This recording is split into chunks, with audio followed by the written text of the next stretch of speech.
ఇందాకడ ఇప్పుడు ఒక మిత్రుడు ఫేస్బుక్లో పెట్టాడు, అరే నువ్వు నా కాల్ ఎప్పుడు లిఫ్ట్ చేసావురా అన్నాడు. ఎప్పుడు లిఫ్ట్ చేసావురా అంటే ఆడి ఫ్రెండే, చిన్నప్పటి నుంచి స్కూల్ ఫ్రెండే, నాతో ఉన్నాడు. నేను ఏ పని చేస్తున్నా నాకు సపోర్ట్గా ఏనాడు ఉన్నాడు, ఏనాడు ఎక్కడున్నాడు, నా వెనకాల ఎక్కడ నిలబడ్డాడు. నేను ఒక ప్రోగ్రామ్ చేసినా నా వెనక లేడు, నేను ఒక టీవీ ఛానల్లో చేసినా నా వెనక లేడు, నేను ఏదో ఒక వీడియో పెట్టినా నా వెనక లేడు. నేను ఏం చేస్తున్నాను అనేది వాడికి తెలియదు. నేను ఎక్కడున్నానో ఏం చేస్తున్నాను ఏం ఫాలో అవ్వడు, ఏం చూడ్డు, ఏం చేయడు.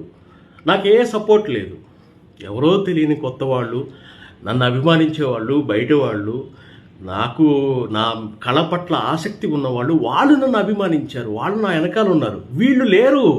ఈ స్నేహితులుగా చెప్పుకునేబడే చిన్ననాటి మిత్రులు లేరు. వీళ్ళు ఇవాళ వచ్చేసి మా ఫోన్ ఎత్తట్లేదు, అది ఎత్తట్లేదు అంటే ఎందుకు ఎత్తుతారు? మీరు నాకు మీ గుండెల మీద చెయ్యేసుకుని చెప్పండి. మీరు నా పోస్ట్ అన్నీ చూడండి, నా వెనకాల మీరు ఎక్కడైనా ఉన్నారా? ఎక్కడన్నా ఫేస్బుక్లో, ఇన్స్టాలో ఎక్కడైనా నన్ను ఫాలో అయ్యి, యూట్యూబ్లో నన్ను సపోర్ట్ చేస్తూ ఎక్కడన్నా నా ఫ్రెండ్ అని గర్వంగా చెప్పుకున్న వాళ్ళు ఉన్నారా? ఇప్పుడు మాట్లాడుతున్నారు నా ఫోన్ లిఫ్ట్ చేయట్లేదని. ఎందుకు చేయాలరా మీకు ఫోన్ లిఫ్ట్లు? నేను చేయను. నాకు అభిమానం, నన్ను అభిమానించే వాళ్ళకి మాత్రమే నేను స్పందిస్తా. మీరు ఫ్రెండ్స్ అయితే ఎంతరా నాకు తొక్క, నా ఏక ముక్కతో సమానమే.